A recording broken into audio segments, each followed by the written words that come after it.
Welcome to success coaching classes. आज हम देखने वाले क्लास 10th का chapter coordinate geometry. Coordinate geometry, यदि आपने 9th क्लास अच्छे से पढ़ी होगी, कोऑर्डिनेट ज्योमेट्री का बेसिक फंडामेंटल आपको जरूर से पता होगा। ठीक है, जैसे फॉर एग्जांपल कोई किसी प्लेन की बात करें, अगर वहां पे कोई पॉइंट है, ये वाई एक्सिस होता है, ये एक्स एक्सिस होता है, ये माइनस वाई होता है और ये माइनस एक्स एक्सिस होता है। ठीक है, तो अगर कोई भी पॉइंट है तो वो बताएगा कि ये कौन से कोऑर्डिनेट में, एक तो, और दूसरी चीज क्या बताएगा कि उसके नंबर क्या होंगे, मतलब उसका जो कोऑर्डिनेट्स होंगे वो क्या होंगे। तो यहाँ पर क्या होगा, एक्स कोमा वाई। सपोज करो ये नंबर यहाँ है तो यहाँ होगा माइनस एक्स कोमा वाई। अब सपोज करो ये नंबर यहाँ कहीं है तो वो होगा minus x comma minus y, और यहाँ होगा तो वो होगा एक्स कोमा माइनस वाई। तो यहाँ पे आप एक चीज देख रहे होंगे, सबके अंदर मैं एक्स को पहले लिख रहा हूँ और वाई को हमेशा बाद में लिख रहा हूँ, चाहे वो माइनस का हो चाहे प्लस का हो, कुछ भी हो, एक्स हमेशा कैसे लिखा जाएगा, पहले ही लिखा जाएगा। ठीक है, तो ये तो बेसिक हो गया जो अपने 9th क्लास में सीखे थे। ठीक है, अब यहाँ पर अपन देखेंगे कि अगर ये दो कोई पॉइंट लिए अपन ने और इन दोनों पॉइंट के बीच की डिस्टेंस निकालनी हो, क्या करनी हो, इन दोनों पॉइंट के बीच की डिस्टेंस निकालनी हो, तो अपन कैसे करेंगे क्वेश्चन को। ओके, ठीक है, तो क्या होगा, एक एग्जांपल लेते हैं ना अपन। जैसे फॉर एग्जांपल यहाँ एक पॉइंट है, यहाँ एक पॉइंट है। ठीक है, सपोज करो कि इसके कोऑर्डिनेट है 2,6 और इसके कोऑर्डिनेट है 7,3। तो इन दोनों के बीच की डिस्टेंस बता दो।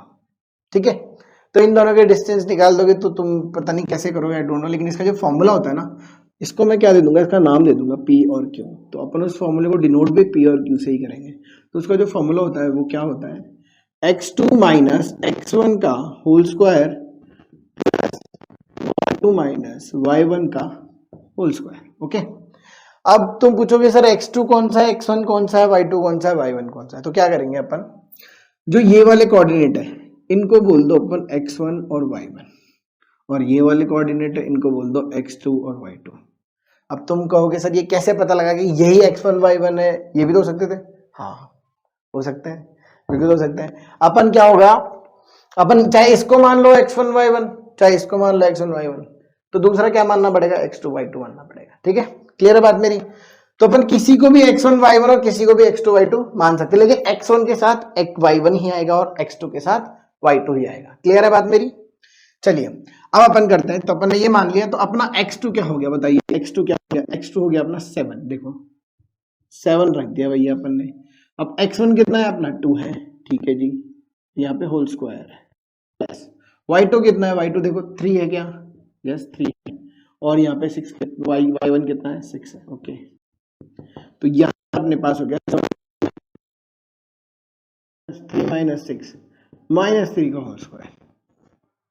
5 का स्क्वायर इज 25 और 3 का देखो माइनस 3 का हो चाहे प्लस 3 का हो, हमेशा स्क्वायर पॉजिटिव ही आता है ना, किसी का भी हो। तो ये आ गया 9, तो ये हो गया 25 प्लस 9 रूट 34। अगर ये फर्दर सॉल्व हो रहा है तो इसको सॉल्व करेंगे, नहीं तो यहीं पे छोड़ देंगे। अच्छा, जब अपने पास कोई सेंटीमीटर, कुछ मीटर, कुछ भी नहीं गिवन है, कोई भी यूनिट नहीं गिवन है, तो अपन सिर्फ यहाँ पे क्या लिखेंगे, root 34 unit, that's it. Clear है क्या बात मेरी। मतलब अगर इनके आगे कुछ नहीं पता कि ये सेंटीमीटर में है, मीटर में है, किस में दे रखे हैं ये पॉइंट्स, कुछ नहीं पता है, या फिर बोले कि भाई पी क्यू की जो डिस्टेंस निकल के आ रही है वो किलोमीटर में आ रही है, ये कुछ नहीं, सपोज करो ये चीजें गिवन ही नहीं है, तब अपन सिर्फ क्या लिखेंगे, यूनिट लिखेंगे। क्या लिखेंगे, यूनिट लिखेंगे। अदरवाइज जो अपने पास क्वेश्चन में गिवन होगा उसका यहाँ पर यूज करेंगे। ओके, क्लियर है बात मेरी।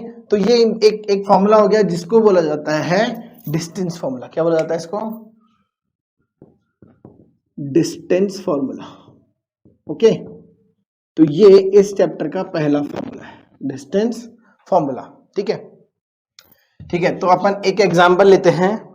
इस एग्जांपल में क्या होगा कि अपने पास गिवन है x, -1 एंड दूसरा जो पॉइंट है वो गिवन है 3, 2, और जो इनकी डिस्टेंस गिवन है वो है 5, यानी कि इनकी डिस्टेंस मेरे पास में 5 गिवन है। ठीक है, तो अब ऐसे क्वेश्चंस को कैसे करते हैं, ठीक। तो अपने पास फॉर्मूला है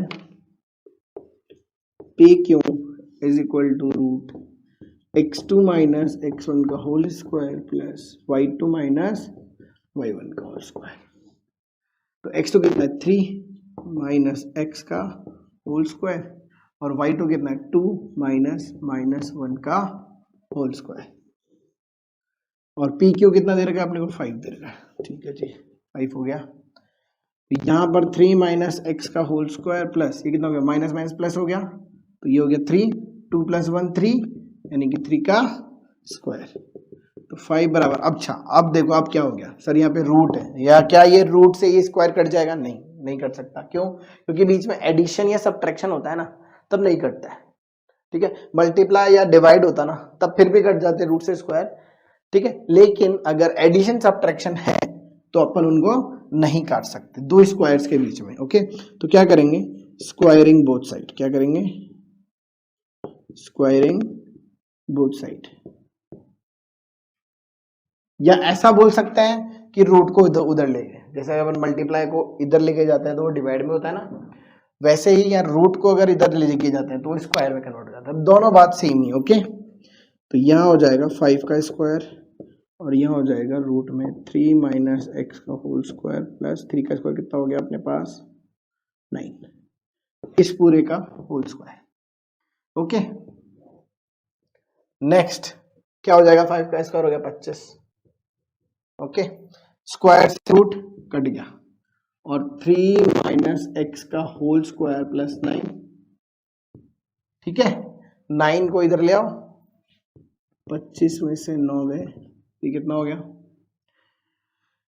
3 माइनस एक्स का होल स्क्वायर 25 में 9 हो गया 16, है ना। और इसको सॉल्व करते हैं पापा, तो ये क्या हो जाएगा 9 minus 3 2 6 sorry a minus B का होल स्क्वायर होता क्या होता है a square minus 2ab plus B square, तो a का स्क्वायर हो गया यानी कि 3 का स्क्वायर minus 2 into A into B plus B का, तो ये 16 हो गया और ये 9 हो गया और ये 6x हो गया और ये x स्क्वायर हो गया, ठीक है।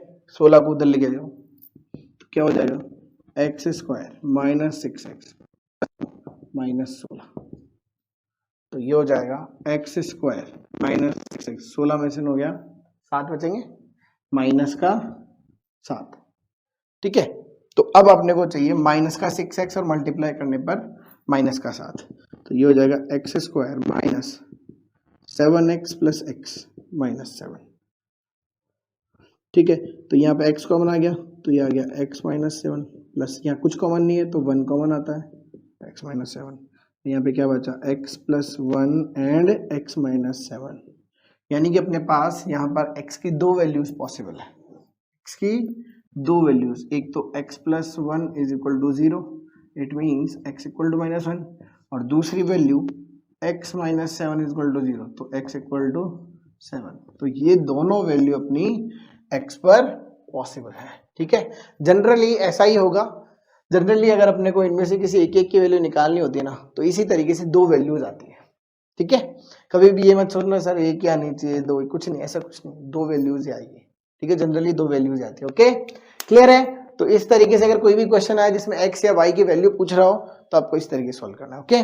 कोई भी डाउट हो तो आप कमेंट सेक्शन में बता सकते हो। इस वीडियो के बाद अपन नेक्स्ट वीडियो में देखेंगे सेक्शन फॉर्मूले से सॉल्व करना, ठीक है। सेक्शन फॉर्मूले सॉल्व करना और उसके साथ साथ अपन देखेंगे कोलिनियरिटी, क्या देखेंगे कोलिनियरिटी, ओके क्लियर है। Thank you so much.